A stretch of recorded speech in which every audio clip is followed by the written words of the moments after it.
বাড়ির কাজের মেয়ের সাথে নিজের প্রাণপ্রিয় স্বামীর ঠোঁটের আলিঙ্গন দেখে যেন পায়ের তলার মাটি সরে গেল মায়ার, আর হাত পা ক্রমশই অবশ হয়ে আসে তার। দর্শনেন্দ্রিয় থেকে আপনা আপনি পানি গড়িয়ে পড়ে।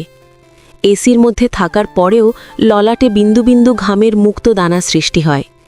মায়া তার গাত্রে পরিধানকৃত শাড়ির আঁচল দিয়ে ললাটের ঘাম মুছে জোরে জোরে শ্বাস টেনে নেয়। মাত্র ৩ দিন হয়েছে রহমতপুর গ্রামের চেয়ারম্যান সুরেন্দ্র সিংয়ের ছেলে বিপুল সিংয়ের সাথে মায়ার বিবাহ বন্ধনে আবদ্ধ হয়েছে। এখনও দুটো হস্ত মেহেদির গাঢ় লাল রঙে রঞ্জিত হয়ে আছে। তনু থেকে কাঁচা হলুদের গন্ধ আছে, অথচ এরই মধ্যে স্বামীর রঙ্গলীলা দেখতে হলো মায়াকে। বিয়ের 2 দিন পার হলেও স্বামীকে মাত্র কয়েক ঘন্টার জন্য নিজের কাছে পেয়েছে মায়া। কিন্তু বিপুল সিং তাকে ভালোবেসে তার কাছে আসেনি, এসেছে নিজের শরীরের ক্ষুধা মেটাতে।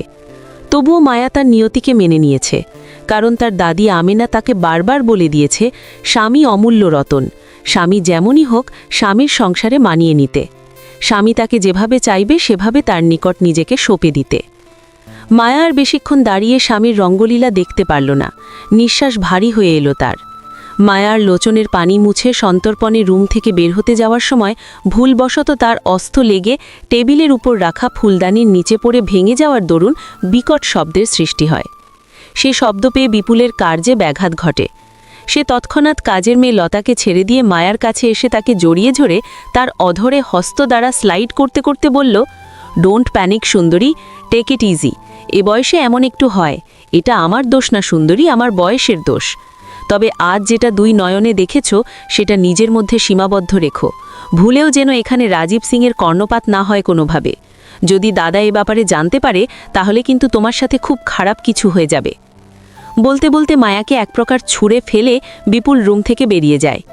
বিপুলের যাওয়ার পানে তাকিয়ে মায়া বলল, তুমি আমাকে মিথ্যে আশ্বাস দিয়েছিলে দাদি, তুমি সবসময় বলতে তুই মেলা ভাগ্যবতী রে ধলা বউ, তুই আমার নাহাল কালা হোসনি, তুই ধলা চামড়া পাইছস, ধলা মায়ে ঘরে বিটা মানুষে বহুত ভালোবাসা দেয়, তুই দেখিস ধলা বউ, তোর স্বামী তোরে মেলা ভালোবাসা দিবেনি, তোর এই চাঁদের নাহাল বদনখানা দেখলে যে কোনো বিটা মানুষ যুগ যুগ পার করে দিতে পারবি, তুই স্বামী সোহাগা হবি রে ধলা বউ। তোমার ভবিষ্যৎবাণী মিথ্যে প্রমাণিত হলো দাদি, আমি পারলাম না আমার সৌন্দর্য দিয়ে বরকে আমার আঁচলের তলায় বেঁধে রাখতে। এটাই যে আমার নিয়তি দাদি। মাত্র 16 বছরে আমার জীবনে যে কত দুর্বিষহ ঘটনা ঘটে গিয়েছে একবারও চেয়ে দেখল না আমার স্বার্থপর বাবা মা। মায়া খুবই সাধারণ একটা মেয়ে, এতটাই সাধারণ যে সামনে একটা টিকটিকি মারতেও তার হাত কাঁপে। এই সাধারণ মেয়েটার সোনার চামচ মুখে দিয়ে জন্ম হয় মাগুরা জেলার ডুমুরশিয়া গ্রামের খান পরিবারে। মায়ার বাবা চাচারা মোট 3 ভাই, কিন্তু কারো ঘরে কন্যা সন্তানের জন্ম হয়নি। খান বংশে মায়া প্রথম কন্যা হওয়ার সংবাদে সবাই যেন আসমানের চন্দ্র হাতে পায়। আনন্দে উৎসবে মেতে ওঠে গোটা পরিবার, পুরো গ্রামে মিষ্টি বিতরণ করা হয়। মায়ার বাবা আজমল খান তার কন্যাকে কোলে তুলে নিয়ে কপালে চুম্বন দিয়ে মেয়ের নাম দেন মায়া। আস্তে আস্তে ছোট্ট মায়া সবার আদর স্নেহে বড় হতে থাকে, কিন্তু সে আদর ভালোবাসা বেশি দিন তার জীবনে স্থায়ী হয় না। মায়া যখন 7 বছরের তখন মায়ার বাবা মায়ের রোড অ্যাক্সিডেন্টে মৃত্যু হয়। সেটা আদৌ অ্যাক্সিডেন্ট না খুন ছিল সেটা বোধগম্য হয় না ছোট্ট মায়ার। বাবা মায়ের মৃত্যুর পর যেন মায়ার আসল চেহারা তার সামনে প্রদর্শিত হয়। যে চাচাদের চোখে এতদিন ভালোবাসা দেখতে পেয়েছে সে চোখে যেন মায়া ঘৃণা লালসা দেখতে পায়। মায়ার বাবার কোটি কোটি টাকার সম্পদ তারা আত্মসাৎ করে নিজেদের করে নেয়। সোনার চামচ মুখে নিয়ে জন্ম নেওয়া মেয়েটার জীবনের কালো অধ্যায় শুরু হয়। এ কি মায়া, তুমি ফ্লোরে বসে রয়েছ কেন? শরীর খারাপ করছে? সুরেন্দ্র সিংয়ের বড় ছেলে অর্থাৎ রাজীব সিংয়ের স্ত্রী রাশিদার প্রশ্নে অতীত থেকে বেরিয়ে আসে মায়া, যারা মায়াকে আদর করে মায়া বলে ডাকে। সম্পর্কে সে মায়ার বড়জা হলেও মায়াকে সে নিজের বোনের থেকেও বেশি ভালোবাসে। এই 3 দিনে মানুষটা মায়ার কোমল হৃদয়ে জায়গা দখল করে নিয়েছে। মানুষটাকে দেখা মাত্রই মায়া কাল বিলম্ব না করে রাশিদাকে জড়িয়ে ধরে বলল, আমার সাথেই কেন সব সময় খারাপ হয় আপু? আমি কি জীবনে কখনো সুখের নাগাল পাবো না? জানি না রে বোন, আমি বুঝতে পারছি না তোর চাচারা কিভাবে তোমাকে একটা নরকের মধ্যে ঠেলে দিল। তোমাকে বিয়ে দেওয়ার আগে তাদের অন্তত একটা বাড়ির জন্য হলেও বিপুলের ব্যাপারে খোঁজখবর নেওয়া উচিত ছিল। শুনেছি বিপুলের নামে অনেকগুলো কেস আছে, যার মধ্যে রেপ কেসও আছে কয়েকটা। কিন্তু সুরেন্দ্র সিং নিজের ক্ষমতা আর টাকার জোরে সেগুলোকে ধামাচাপা দিয়ে রেখেছে। তুমি এসব কথা ভুলেও কারো সামনে বলো না, তাহলে সুরেন্দ্র সিং তৎক্ষণাৎ তোমার জীব গর্তন করে নেবে। 5 বছর হলো আমি এই পরিবারের বউ হয়ে এসেছি, কিন্তু আজও এই পরিবারের রহস্য উদ্ঘাটন করতে পারিনি। মাঝে মাঝে ভাবি, রাজীবের মধ্যে কি সত্যি সুরেন্দ্র সিংয়ের রক্ত প্রবাহিত হয়েছে? রাজীব আর বিপুল দুজন আপন ভাই হওয়ার পরেও দুজন যেন দুই মেরুর মানুষ। সত্যি, হাতের 5টা আঙুল কখনো সমান হয় না। যদিও তুমি বিপুলের বিবাহিত স্ত্রী, তোমাকে বলতে হচ্ছে মধ্যে আমি কখনো কোনো মানুষের বৈশিষ্ট্য পাইনি। সবুর করো, আস্তে আস্তে সবার আসল চেহারা তোমার সামনে আসবে। তুমি অনেক ভাগ্যবতী আপু, রাজীবের মতো একটা ছেলেকে নিজের জীবন সঙ্গী হিসাবে পেয়েছ। সত্যি যে মেয়েটা রাজীবকে পায় সে অনেক ভাগ্যবতী। তবে রাজীবকে পেতে রাশিদার অনেক ঝড়ঝাপটা সহ্য করতে হয়েছে। রাজীবের পেশা একজন পুলিশ অফিসার, যদিও তার পুলিশের চাকরি করার কোনো ইচ্ছে ছিল না, কিন্তু সুরেন্দ্র সিং নিজের ভেতর মজবুত করার জন্য তার বড় ছেলেকে পুলিশ অফিসার বানিয়েছেন। তার পোস্টিং হয় বরিশালে। পুলিশে জয়েন করার পর রাজীব সৎ ও ন্যায়পরায়ণের সাথে কাজ করতে থাকে। তার কাজ দেখে ঊর্ধ্বতন কর্তৃপক্ষ সন্তুষ্ট হয়। একের পর এক কেস সলভ করে প্রশংসায় ভাসতে থাকে রাজীব। যথারীতি রাজীব নিজের ডিউটি শেষ করে ফর্মাল ড্রেস পরে বাড়ির সবার জন্য শপিংয়ের উদ্দেশ্যে গাড়ি নিয়ে বের হয়। বাড়ির প্রত্যেকটা সদস্যের জন্য কিছু না কিছু ক্রয় করে রাজীব, যার দরুন বেশ রাত হয়ে যায় তার। সে ভেবেছিল আজকেই রহমতপুরের উদ্দেশ্যে রওনা দিবে, কিন্তু অনেক রাত হয়ে যাওয়ায় রাজীব সকালে গ্রামে যাওয়ার মনস্থির করে। রাজীব রাস্তায় ড্রাইভ করছে, মাঝে মধ্যে শীতল বাতাসে তার গা শিউরে উঠছে। ব্যাপারটা মন্দ লাগছে না রাজীবের। সে ড্রাইভ করছে আর গুনগুন করে গান গাইছে। হঠাৎ কোথা থেকে যেন একটা মেয়ে তার গাড়ির সামনে এসে পড়ে। রাজীব অতি দ্রুত ব্রেক নেয়। মেয়েটা হুট করে যেভাবে তার গাড়ির সামনে এসে পড়েছে, মুহূর্তের মধ্যে কোনো অঘটন ঘটে যেতে পারত। রাজীব কাল বিলম্ব না করে গাড়ি থেকে বেরিয়ে দেখে মেয়েটা কালো বোরকা দ্বারার আপাদ মস্তক ঢেকে রেখেছে। শুধুমাত্র তার মায়াবী কাজল রাঙা চোখ দুটো দেখা যাচ্ছে, যে চোখে নিজের সর্বনাশ দেখতে পেল রাজীব। রাজীব কিছু বলার আগে মেয়েটা রাজীবের বুকে ঢলে পড়ল। হেই মিস বোরকাওয়ালি, কি হলো আপনার? চোখ খুলুন মিস, আমি বাঘ ভাল্লুক যে আমাকে দেখা মাত্রই আপনি সেন্সলেস হয়ে গেলেন। রাজীব কয়েকবার মেয়েটাকে ডাকল, কিন্তু তার থেকে কোনো রেসপন্স পেল না। রাজীব কি করবে বুঝতে না পেরে মেয়েটাকে পাজা কোলে তুলে গাড়িতে নিয়ে বসিয়ে দিয়ে চোখে মুখে পানি ছিটা দিতেই মেয়েটা তড়িঘড়ি করে ওঠে। অকস্মাৎ তার সামনে রাজীবকে ঝুঁকে থাকতে দেখে কিছুটা শঙ্কিত হয়ে উঠল। তার চোখে মুখে আতঙ্কের ছাপ দেখে রাজীব বলল, আমাকে দেখে ভীত হওয়ার কোনো কারণ নেই মিস। আমি জনগণের সেবক, সাধারণ জনগণের নিরাপত্তা দেওয়াই আমার কাজ। বিশ্বাস রাখতে পারেন আমার ওপর। রাজীবের কথায় মেয়েটা স্বস্তির নিঃশ্বাস ফেলে মাথা থেকে হিজাবটা খুলে ফেলল। তৎক্ষণাৎ মেয়েটার ঘন কালো কেশ এদিক ওদিক ছড়িয়ে পড়ল। সেই সাথে বেরিয়ে এলো তার মায়াবী বদনখানা। মেয়েটার চুলগুলো হাত খোপা করে নিঃসংকোচে বলল, পানি হবে আপনার কাছে? প্রচণ্ড তিয়াসা পেয়েছে। রাজীব পানির বোতল এগিয়ে দিতে মেয়েটা ঢক ঢক করে বোতলের পানি পুরোটাই শেষ করে দিয়ে তার গাত্রে পরিধানকৃত বোরকাটা খুলে ফেলে দিল। মেয়েটাকে বোরকাবিহীন দেখে চক্ষু চড়গাছ হয়ে উঠল রাজীবের। মেয়েটার গাত্রে লাল বেনারসি জড়ানো হয়েছে, গলায় কানে স্বর্ণের গহনা, মেহেদিরাঙ্গা হস্তে চুড়ির ঝনঝন শব্দে চারিপাশ মুখরিত হয়ে উঠেছে। সর্বোপরি মেয়েটাকে দেখলেই বোঝা যাচ্ছে সে বিয়ের আসর ছেড়ে পালিয়ে এসেছে। রাজীব গলা খাকারি দিয়ে বলল, বিয়ের আসর ছেড়ে পালিয়েছেন কেন মিস? সে তখন থেকে কি মিস করছেন? হ্যাঁ, আমার সুন্দর একটা নাম আছে, আমি রাশিদা, কোনো মিস ফিস না। তো মিস, যারা বয়ফ্রেন্ডের জন্য বিয়ের আসর ছেড়ে পালিয়েছেন বুঝি, কিন্তু যার জন্য পালিয়েছেন সে আপনাকে ধোঁকা দিয়েছে, তাই তো? বুঝতে পেরেছি। পালানোর সময় আমাদের আবেগ কাজ করে, বিবেক না।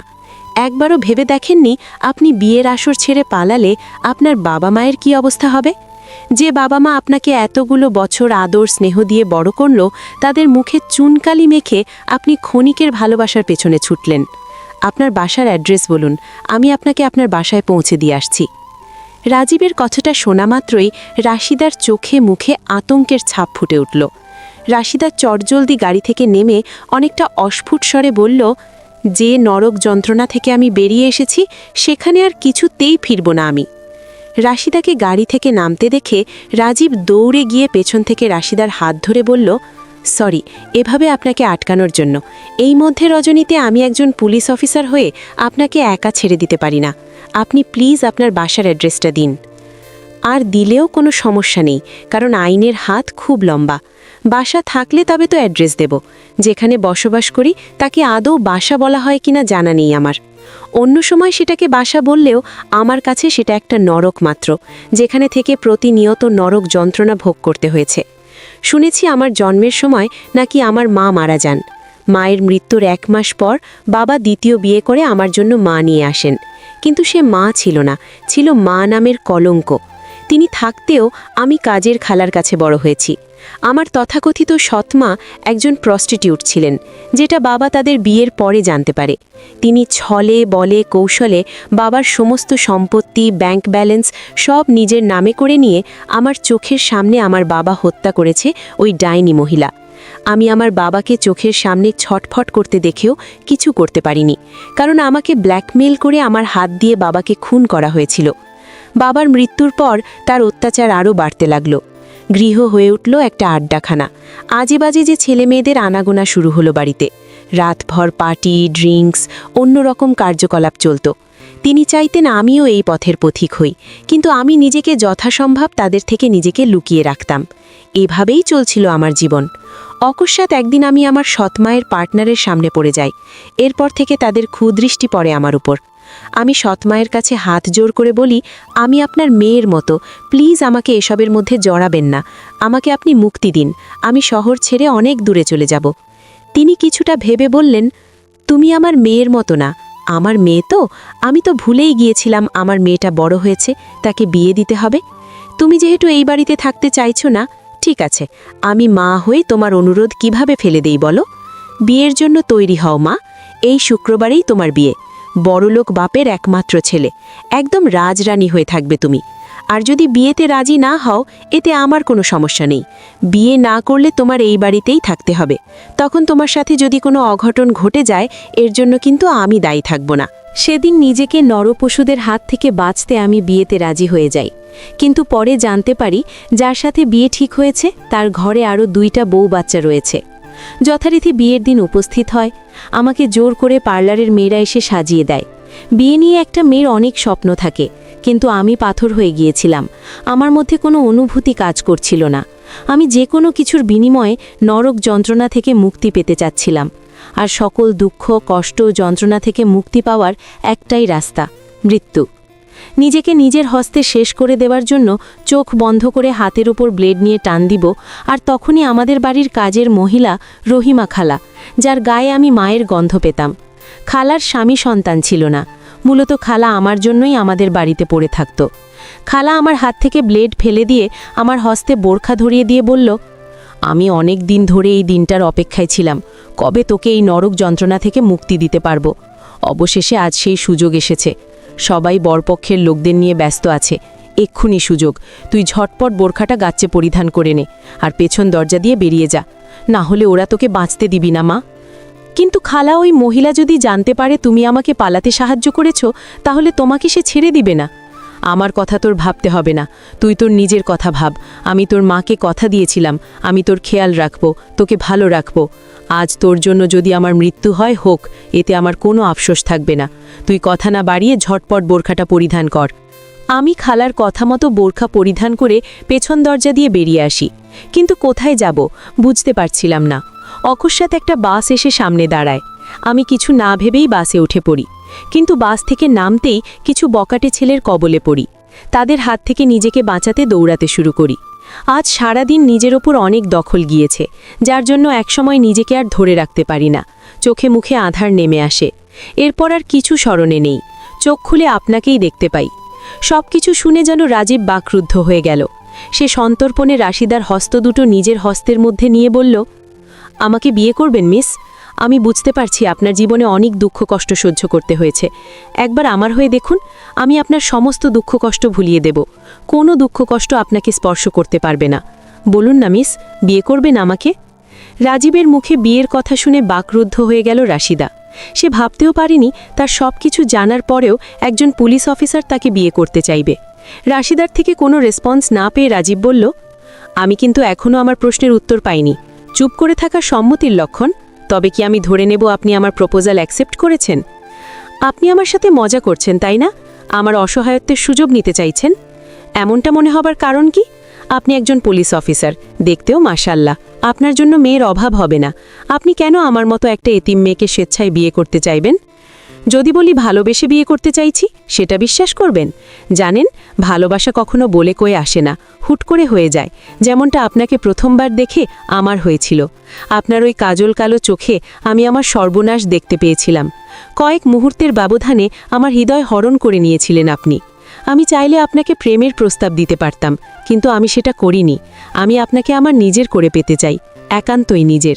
সেদিন রাশিদা এক বাক্যে রাজীবের কথা মেনে নেয়। রাজীব কালবিলম্ব না করে পরের দিন তাদের বিবাহ সম্পন্ন করে রাশিদাকে নিয়ে গ্রামে চলে আসে। মুহূর্তের মধ্যে রাজীবের বিয়ের খবর গ্রামে ছড়িয়ে পড়ে। সুরেন্দ্র সিং তাদের বিবাহ মানতে নারাজ হন। তিনি তার এমপি বন্ধু সাইফুল শিকদারের মেয়ের সাথে রাজীবের বিয়ে দিতে চেয়েছিলেন নিজের স্বার্থ লাভের জন্য, কিন্তু রাজীব তার পরিকল্পনায় জল ঢেলে দেওয়ার জন্য রাজীবের উপর ক্ষিপ্ত হয়ে যান। তিনি রাজীবকে সোজাসুজি বলে দেন, এই মেয়ে সুরেন্দ্র সিংয়ের পুত্রবধূ হবার যোগ্যতা রাখে না। আমি কোনোদিনও এই মেয়েকে আমার পুত্রবধূ হিসেবে মেনে নেব না। আমার বাড়িতে এই মেয়ের কোনো জায়গা হবে না। সুরেন্দ্র সিংয়ের কথা শুনে লজ্জায় অপমানে রাশিদার মাথা নিচু হয়ে যায়। দর্শন্দ্রিয় থেকে আপনা আপনি পানি গড়িয়ে পড়ে। যা দেখে রাজীব বলল, সে আমার বিবাহিত স্ত্রী, আমার জীবনসঙ্গী, আমার অর্ধাঙ্গিনী। যে বাড়িতে আমার অর্ধাঙ্গিনীর ঠাঁই মিলবে না, সে বাড়িতে আমিও থাকব না বলে রাজীব রাশিদাকে নিয়ে বেরিয়ে আসে। রাজীবকে বেরিয়ে আসতে দেখে তার মা মুক্তি বেগম রাজীবের বাবার কাছে হাত জোর করে বললেন, আপনি এত নিষ্ঠুর হবেন না। আমার ছেলেটা চলে যাচ্ছে, আমাদের ছেলে। দয়া করে আপনি তাকে আটকান। প্রত্যুত্তরে সুরেন্দ্র সিং কিছু না বলে হনহন করে হেঁটে নিজের রুমে চলে যান। রাজীব রাশিদাকে নিয়ে তার কর্মস্থল বরিশাল আসে। সেখানে তারা একটা ভাড়া বাড়িতে নিজেদের দাম্পত্য জীবন শুরু করে। বেশ সুখে শান্তিতে দিন পার হয় তাদের। রাজীবের এত ভালোবাসা দেখে রাশিদার মনে ভয় হয়। সে ভাবে, তার মতো অভাগীর কপালে এত সুখ সইবে তো? দেখতে দেখতে রাজীব রাশিদার দাম্পত্য জীবনের 2টা বছর অতিবাহিত হয়ে যায়। অকস্মাৎ রাশিদা একদিন বুঝতে পারে তার মধ্যে ছোট্ট একটা প্রাণ বেড়ে উঠছে। সে রাজীবের বাচ্চার মা হতে চলেছে। নিজের বংশবৃদ্ধির সংবাদ পেয়ে সুরেন্দ্র সিং আর রাগান্বিত হয়ে থাকতে পারেন না ছেলে আর ছেলের বউয়ের ওপর। রাশিদাকে নিজের বাড়িতে নিয়ে আসেন সুরেন্দ্র সিং। নিজের ভুলের জন্য তিনি অনুতপ্ত হন, কিন্তু সেবার রাশিদার বাচ্চাটা মিসক্যারেজ হয়ে যায়। রাশিদাও কোনো কারণবশত গ্রামে থাকতে চায় না, তাই সে রাজীবের কাছে ফিরে আসে। এরপর আরও 2টা বছর কেটে যায়। রাশিদা আবার কনসিভ করে। এরই মধ্যে আবার বিপুলের বিয়ের খবর পায়। বিপুলের বিয়ে উপলক্ষে রাশিদা আর রাজীব দুজনেই রহমতপুরে এসেছিল, কিন্তু রাজীবের ছুটি না থাকায় সে বরিশাল ফিরে গেছে। রাশিদাও ফিরে যেতে চেয়েছিল, কিন্তু মায়ার মতো মিষ্টি একটা বোন পেয়ে সে কিছুদিন গ্রামে থাকার মনস্থির করে। ধরণীর বুকে আধার নেমে এসেছে। সুরেন্দ্র সিংয়ের স্ত্রী মুক্তি বেগম সহ তার 2 বউ নিয়ে রান্নাঘরে মাটির উনুনে রাতের রান্না করছিলেন। মাটির উনুনের রান্না ছাড়া সুরেন্দ্র সিং খেতে পারেন না। গ্যাসে রান্না করা খাবার খেলে তার নাকি পেটে ম্যামো হয়। তার কড়া নির্দেশ, মাটির উনুন ছাড়া খাবার পাক করা যাবে না। বাড়ির বউরাও তার নির্দেশ অনুযায়ী 3 বেলা মাটির উনুনে রান্না করে। তারা 3 মিলে রান্না করছিল আর নিজেদের মধ্যে আলাপ আলোচনা করছিল। মায়া একটা টুল পেতে বসে নীরব দর্শকের মতো তাদের গল্প শুনছিল। অকস্মাৎ সেখানে সুরেন্দ্র সিংয়ের জননী জরিনা বেগম উপস্থিত হয়। তিনি মায়াকে বসে থাকতে দেখে কর্কশ কণ্ঠে বলল, হ্যাঁ গো বউ, বউ পোলারে বিয়ে করাইছো কি নিজের রান্ধাবারে খাওয়ানোর লাইগা? তোমরা কাম করছো আর হে বউ বিবি হইয়া বসে রইছে? হ্যাঁ, এক বউ তো আমার নাত মিলিয়া বস কইরা সহলে বইয়া ঠ্যাঙের উপরে ঠ্যাং তোলা খায়। এইটারে যদি আশকারা দেও, হেই গতন্নারাই খাইতে চাইবে না, গতরে তেল চর্বি জমা যাইব। জরিনা বেগমের কথা শুনে মুক্তি বেগম বলল, ওমা, মরা বাচ্চা একটা মেয়ে আম্মা, ছোটবেলা থেকে দাদির কাছে বড় হয়েছে। আমি ওকে আমার মেয়ে করে বাড়িতে নিয়ে এসেছি, কাজের মেয়ে করে না আম্মা। তাছাড়া আমাদের বাড়ির নিয়মকানুন এখনও অজানা ওর। কিছুদিন যাক, মেয়েটা আমাদের সাথে মানিয়ে নিক, তারপর সব ঠিক হয়ে যাবে আম্মা। মুক্তির কথা শুনে জরিনা বেগম নিজের মতো বকবক করতে করতে নিজের রুমে চলে গেল। তিনি যেতেই মুক্তি মায়ের কাছে এসে বলল, মায়ের কথায় কিছু মনে করো না, আগেকার দিনের মানুষ তো, দাদির কথায় আমি কিছু মনে করিনি আম্মা। দাদির বয়সে আমারও বউ আছে, বউ আমাকে খুব ভালোবাসে। আমি আমার বউ আর তাকে আলাদা করে দেখি না আম্মা। যাই হোক, আমি কি আপনাদের কোনো কাজে সাহায্য করব? তার কোনো প্রয়োজন নেই, তুমি বরং আমাদের রান্না করা দেখে শিখো। রাশিদা তো গ্রামে থাকবে না, কিছুদিন পর শহরে চলে যাবে। আমার পরে তোমাকে সংসারের হাল ধরতে হবে, তাই সব কিছু মনোযোগ দিয়ে দেখে শিখো। ঠিক আছে আম্মা, বলে মায়া ঠাই সেখানেই বসে রইল। এরই মধ্যে দূরের মসজিদ থেকে মাগরিবের আজানের মিষ্টি ধ্বনি ভেসে আসলো। আজান শোনা মাত্রই মায়া নিজের রুমে এসে ওয়াশরুমে গিয়ে অজু করে মাগরিবের সালাত আদায় করে জায়নামাজ গুছিয়ে রেখে রুমের বাইরে পা বাড়ানোর আগেই কাজের মেয়ে লতা এসে মায়ার পা জড়িয়ে ধরে অশ্রু বর্ষণ করে বলল, আমাকে আপনি মাফ করে দেন ভাবি, আমার অনেক বড় ভুল হয়ে গেছে।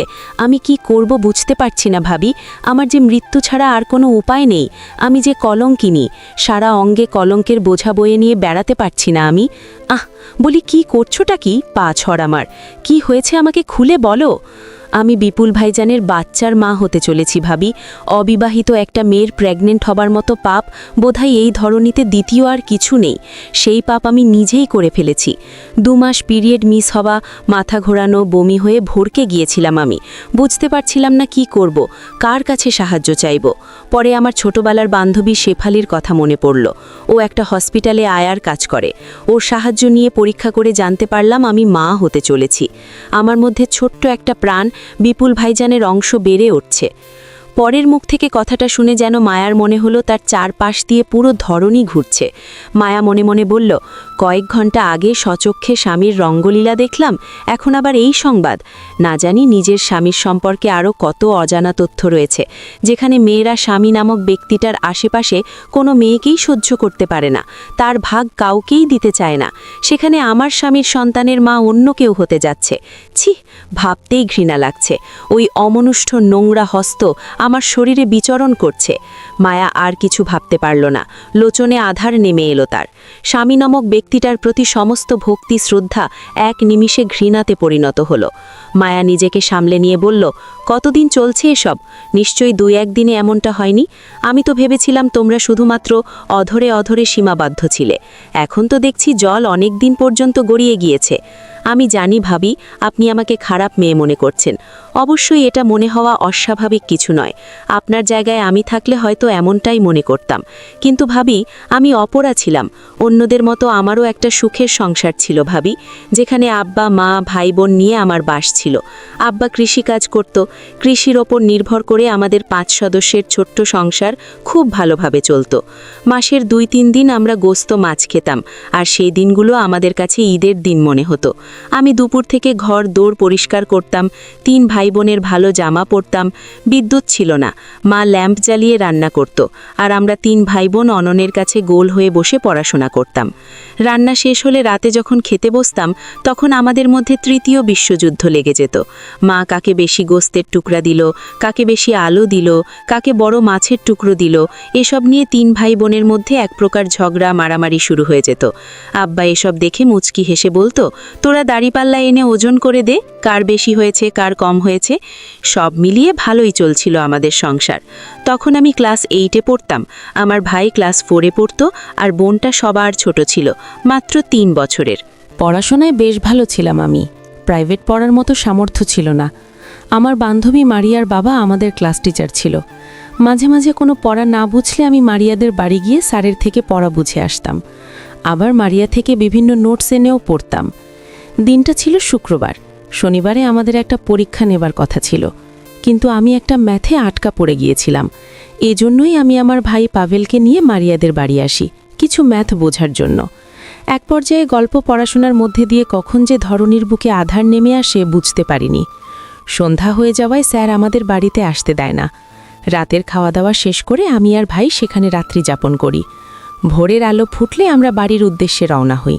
বাড়ির কাছাকাছি আসতেই নাকে কেমন যেন পোড়া পোড়া গন্ধ পাই। আর একটু সামনে আগাতেই দেখি বাড়ির আঙিনায় মানুষের সমাগম বাড়ছে।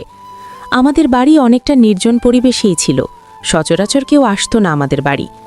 অকস্মাৎ এমন মানুষের সমাগম দেখে অজানা এক আতঙ্কে পুরো শরীর কম্পিত হয়ে ওঠে আমার। মনে মনে যে ভয়টা পাচ্ছিলাম সেটাই সত্য হয়। মানুষের সমাগম ঠেলে ভেতরে প্রবেশ করে দেখি আব্বা মা বোন, এমনকি আমাদের ঘরের চিহ্নটুকুও নেই। সব আগুনে দগ্ধ হয়ে গেছে। রাতে মা রান্না শেষ করে ভেজা লাকড়ি উনুনের উপর শুকানোর জন্য রেখে দিত। সেই ভেজা লাকড়ি আস্তে আস্তে শুকিয়ে আগুন লেগে যায়, আর সেই আগুনে সবাইকে জ্বালিয়ে দেয়। আব্বা সারাদিন মাঠে কাজ করত, অন্যের কামলা খাটত। সারাদিনের ক্লান্তি শেষে রাতে ঘুমারে তার কোনো হুঁশ থাকত না। আর মায়ের সারা অঙ্গে ব্যথা বেশি ছিল, সারা রাত ঘুমাতে পারত না। তাই ঘুমের ওষুধ খেয়ে রাতভর পড়ে থাকত। তাই হয়তো আগুন লাগলে তারা টের পাননি, আর যখন টের পেয়েছিল তখন হয়তো তাদের ঘর থেকে বের হবার কোনো রাস্তা ছিল না। হয়তো বাঁচার জন্য হাঁক ছেড়েছিল, কিন্তু তাদের চিৎকার কারো কর্ণপাত হয়নি। আমি আর ভাই বেঁচে থেকেও যেন মরে গিয়েছিলাম। কোথায় যাব, কার কাছে থাকব, বুঝে উঠতে পারছিলাম না। আমাদের দুঃসময়ের চাচি যান, অর্থাৎ বিপুল ভাইজানের আম্মা, আমাদের পাশের গ্রামে তার বাবার বাড়ি ছিল। তিনিই আমাদের এই করুণ অবস্থা দেখে আমাকে তাদের বাড়িতে আশ্রয় দেন, আর ভাইকে গ্রামের লোকেরা একটা মুদিখানার দোকানে রেখে দেন। কিন্তু শর্ত দেন, ভাই দোকানে কাজ করার বিনিময়ে তারা ভাইকে থাকতে দেবে আর দুবেলা খেতে দেবে, কিন্তু কোনো মাইনে দেবে না। ভাই তাতে রাজি হয়। ভাইকে ছেড়ে আমিও চলে আসি চেয়ারম্যানের বাড়িতে।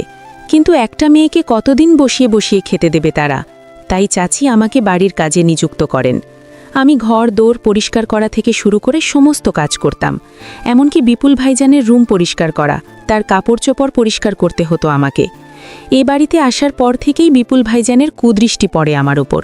নানান কাজের বাহানায় তার রুমে ডাকতো আমাকে। শুধু তাই নয়, রাতে মাঝে মধ্যে তিনি আমার রুমে গিয়ে বাজেভাবে স্পর্শ করত। আমি অনেক চেষ্টা করেও কাউকে এ ব্যাপারে বলতে পারিনি। বললে কেউ আমার কথায় বিশ্বাস করত না, আবার আমার শেষ আশ্রয়স্থলটুকুও হারিয়ে যেত।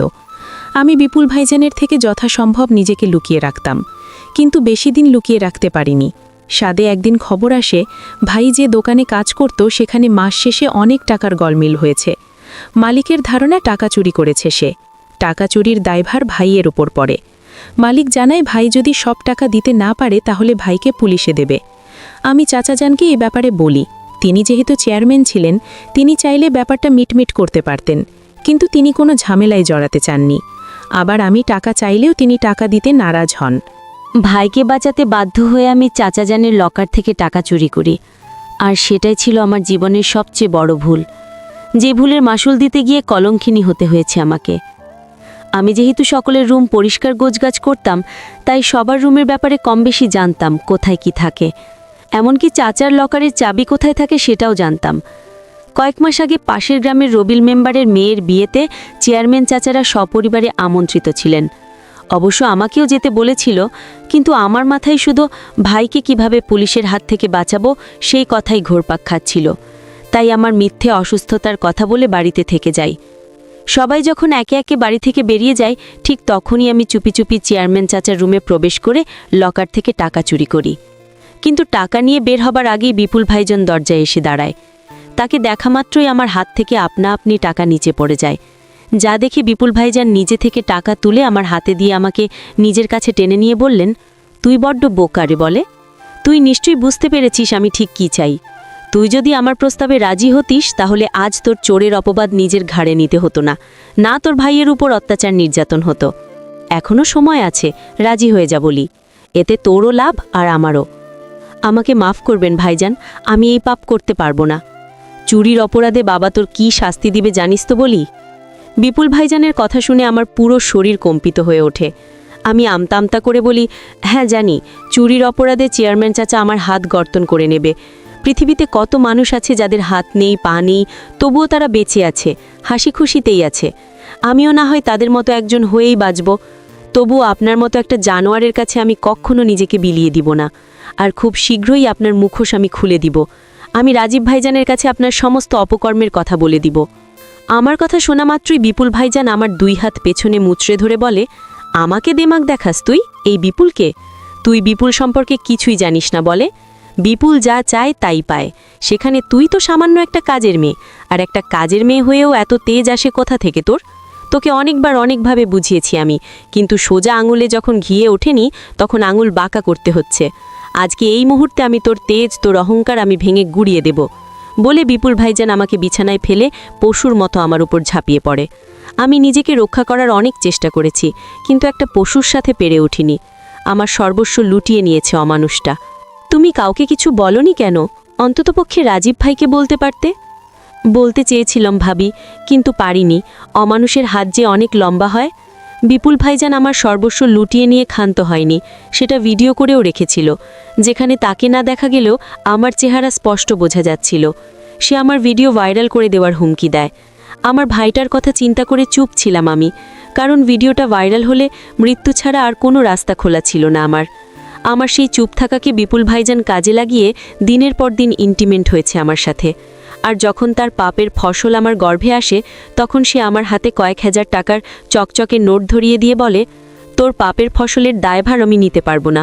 তুই যেহেতু আমাদের বাড়ির কাজের লোক, তাই এ ব্যাপারটা জানাজানি হলে আমার বাবার মান সম্মান নষ্ট হবে। তাই কেউ কিছু জানার আগেই অ্যাবর্ষণ করে নিস। আর যদি কোনো প্রকার চালাকি করার চেষ্টা করিস, তাহলে তোর ভিডিও ভাইরাল হবার পাশাপাশি তোর ভাইও এই পৃথিবী দেখে চিরদিনের জন্য বিদায় নিবে। সব দিক থেকেই আমি অপরাগ ছিলাম। বারবার মনে হচ্ছিল আপনাকে এই কথাটা জানানো প্রয়োজন। আপনি আমাকে সাহায্য করতে পারবেন। এখন আপনি বলে দিন, আমি কি করব, আমার কি করা উচিত? তুমি অ্যাবর্শন করবে না বলে। পাপ তোমরা দুজনেই করেছ। তোমার গর্ভের শিশুটা নিষ্পাপ।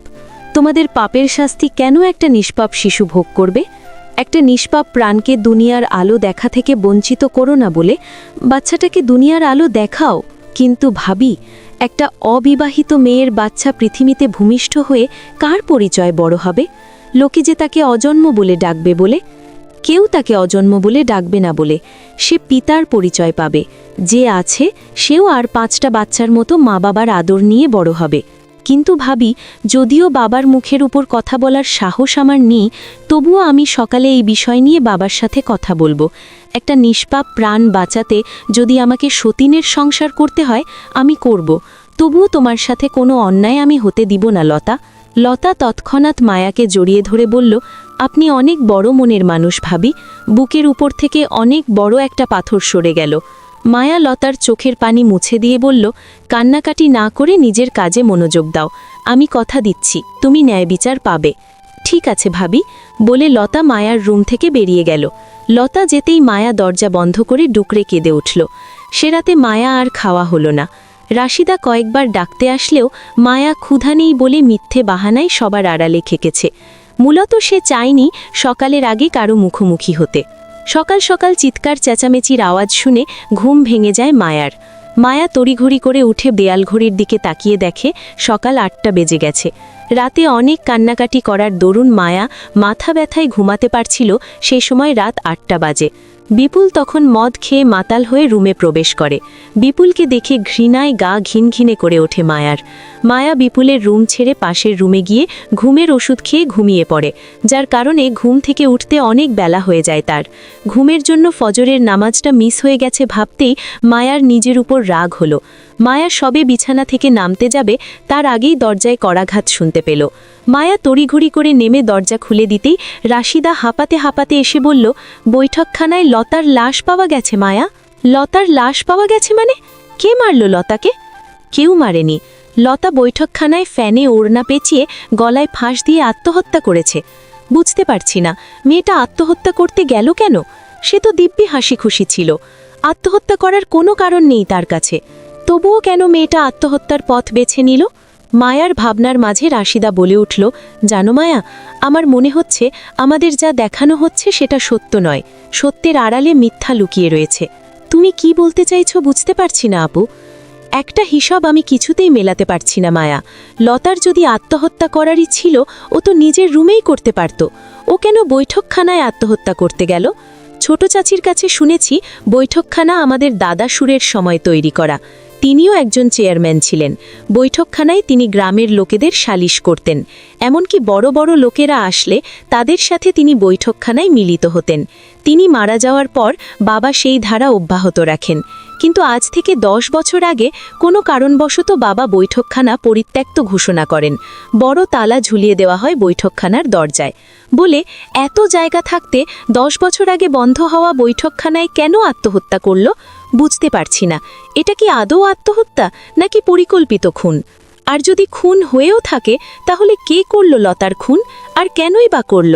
ভাইয়ার বাতাস তোমার উপরও লেগে গেছে দেখছি। পুলিশের বউ পুলিশের মতোই গোয়েন্দাগিরি করছো। হ্যাঁ করছি, কিন্তু সেটা সন্দেহের মধ্যে সীমাবদ্ধ থাকবে।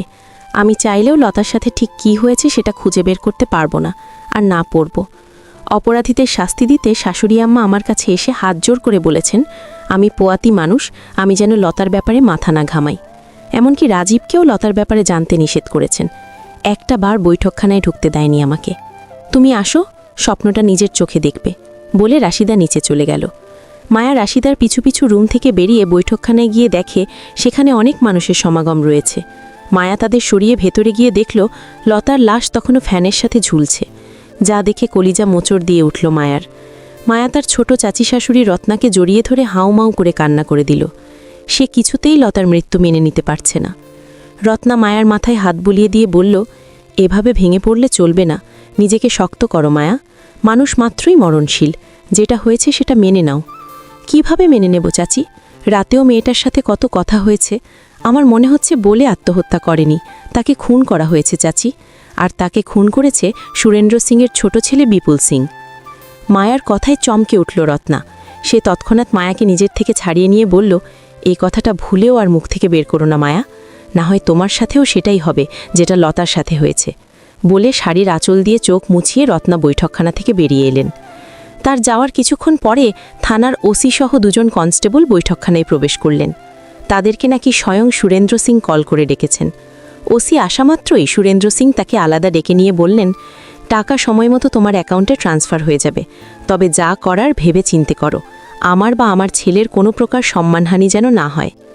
আমি থাকতে আপনার কিসের টেনশন? আপনি অযথাই টেনশন করছেন চেয়ারম্যান সাহেব। আমি কথা নয় কাজে বিশ্বাস করি, যাও গিয়ে নিজের কাজ করো। ঠিক আছে চেয়ারম্যান সাহেব, বলেই ওসি কনস্টেবলদেরকে লতার লাশ নিচে নামাতে বললেন। তারা ওসির কথা মতো লতার ঝুলন্ত লাশ নিচে নামিয়ে নিয়ে আসলো। মায়া একটু সামনে এগিয়ে গিয়ে দেখল লতার নাক মুখ কান দিয়ে রক্ত বের হচ্ছে। গলায় ফাঁস দিলে আত্মহত্যা করলে সাধারণত গলায় দাগ হয়ে যাওয়ার কথা, কিন্তু লতার গলায় সেরকম কোনো চিহ্ন না দেখে মায়ার সন্দেহ আরও গাঢ় হয়। মায়া ওসিকে কিছু বলতে যাবে, তার আগেই একজন কনস্টেবল লতার হাতের মুঠো থেকে একটা চিরকুট বের করে ওসির হাতে দেয়। ওসি সকলের সামনে চিরকুট পড়তে শুরু করে। চিরকুটে লেখা ছিল, আমার লেখাটা যখন আপনারা পড়বেন তখন হয়তো আমি আপনাদের মাঝে থাকব না। সত্যি বলতে মানব সমাজে বসবাস করার মতো মুখ আমার ছিল না। আমি অপকর্মে লিপ্ত হয়ে পড়েছিলাম। নিজের মুখ দেখতেই নিজেরই ঘৃণা হচ্ছিল, তাই আমি স্বেচ্ছায় মৃত্যুকে গ্রহণ করে নিয়েছি। আমার মৃত্যুর জন্য কেউ দায়ী নয়, তবে চেয়ারম্যান চাচার কাছে আমার একটা শেষ অনুরোধ রইল, আমার লাশটা যেন পোস্টমর্টেম করা না হয়। ওসি সাহেব এটুকু পড়ে বললেন, মেয়েটা যেহেতু স্বীকারোক্তি দিয়ে গিয়েছে, আবার সেই ইচ্ছাস্বরূপ তার পোস্টমর্টেম না করার অনুরোধ জানিয়েছে, সেহেতু আমাদের আর কিছু করার নেই। আপনারা লাশ দাফন কাফন করার ব্যবস্থা করুন। বলে ওসি চেয়ারম্যানের সাথে হ্যান্ডশেক করে বৈঠকখানা থেকে বেরিয়ে গাড়ি নিয়ে তাদের গন্তব্যে রওনা হলেন।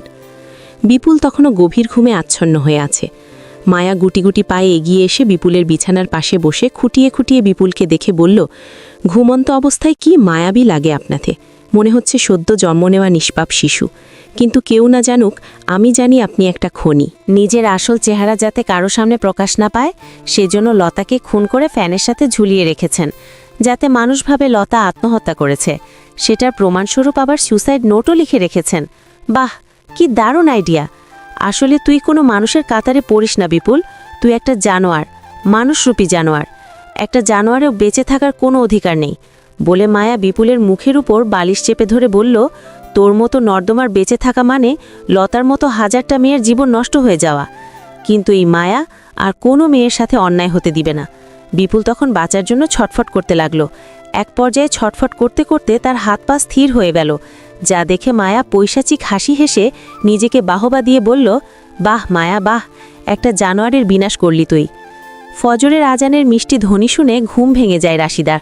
রাশিদা তড়িঘড়ি করে উঠে ওয়াশরুম থেকে অজু করে ফজরের নামাজ শেষ করে কিছুক্ষণ কোরআন তেলাওয়াত করে জায়নামাজ গুছিয়ে নির্ধারিত স্থানে রেখে দিয়ে রান্নাঘরে যায়। মুক্তি বেগম সবার জন্য নাস্তা তৈরি করছেন, আর তার দুই বউ ওটাতে সাহায্য করছে। রাশিদাকে রান্নাঘরে দেখে মুক্তি বেগম বললেন, তুমি এত সকাল সকাল নিচে আসতে গেলে কেন মা? তোমার অসুস্থ শরীর নিয়ে এত সকালে ওঠার প্রয়োজন নেই। যদি কোনো অঘটন ঘটে যায় তখন রাজীব আমাকে ছেড়ে কথা বলবে না। আপনি শুধু শুধু চিন্তা করছেন মা, আমি একদম ঠিক আছি। তবুও এ সময় তোমার সাবধান থাকা উচিত। সব সময় শুয়ে বসে থাকতে ভালো লাগে না মা, আমি আপনাদের কাজে সাহায্য করি। একদমই না, কাজের জন্য আমি আছি, মেজো সেজো আছে, মায়াও আছে, আমরা সবাই সবটা সামলে নিব, তোমাকে কিছু করতে হবে না। আচ্ছা মা, আপনারা সবাই এখানে রয়েছেন, কিন্তু মায়াকে দেখছি না যে। মায়া কি এখনো নিচে আসেনি? না তো, গতকাল লতার দাফন কাফন শেষ করার পর মায়াকে আর দেখতে পাইনি। রাতে কিছু খায়নি মেয়েটা। কতবার ডাকা হলো ছেতে আসার জন্য, কিন্তু সে ক্ষুধা নেই বলে এড়িয়ে গেল। আসলে মায়া লতাকে খুব ভালোবাসত। বিয়ের পর থেকেই সবসময় লতার সাথে থেকেছে। লতার এমন মৃত্যু মেনে নিতে পারেনি মায়া, বড্ড ভেঙে পড়েছে। ঠিক আছে মা, আমি গিয়ে দেখছি। আচ্ছা যাও, সাবধানে যেও। রাশিদা বিপুলের রুমে এসে দরজায় টোকা দিতে দরজা খুলে গেল। রাশিদা রুমের ভেতর প্রবেশ করে মায়াকে দেখে বাকরুদ্ধ হয়ে গেল। মায়া বিধ্বস্ত অবস্থায় ফ্লোরে বসে রয়েছে, শাড়ির আঁচল ফ্লোরে গড়াগড়ি খাচ্ছে, চুলগুলো এলোমেলো হয়ে আছে, দু চোখ লাল বর্ণ ধারণ করেছে, যেন মনে হচ্ছে চোখ দিয়ে আগুন বেরোচ্ছে। রাশিদা মায়ার পাশে বসে মায়া বলে ডাক দিতে এসে চমকে উঠে বলল, আমি ছবি না আপু, আমি একটা খুনি। কি আবল তাবল বকছ? মাথা খারাপ হয়ে গেছে তোমার? সত্যি বলছি, আমি তোমার দেবরকে খুন করেছি। বিশ্বাস না হয় নিজে চোখে গিয়েই দেখো। কথাটা শোনা মাত্রই রাশিদা দৌড়ে বিছানায় গিয়ে দেখল বিপুলের শ্বাস চলছে না।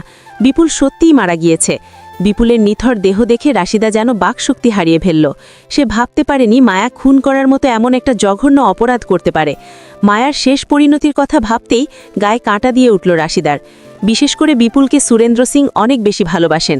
তার ছেলের খুনিকে তিনি নিশ্চয়ই সের কথা বলবেন না। রাশিদা এসে মায়ার হাত ধরে বলল, তুমি জানো তোমার শেষ পরিণতি কি হতে চলেছে? জানি আপু, বড়জোর ফাঁসি হবে, কিন্তু এতে আমার কোনো আফসোস নেই। আমি কোনো মানুষের খুন করিনি, করেছি একটা জানোয়ারের। ওই মানুষটা বেঁচে থাকলে লতার মতো হাজারটা মেয়ে সমাজের 9টা মেয়ের উপাধি পেত।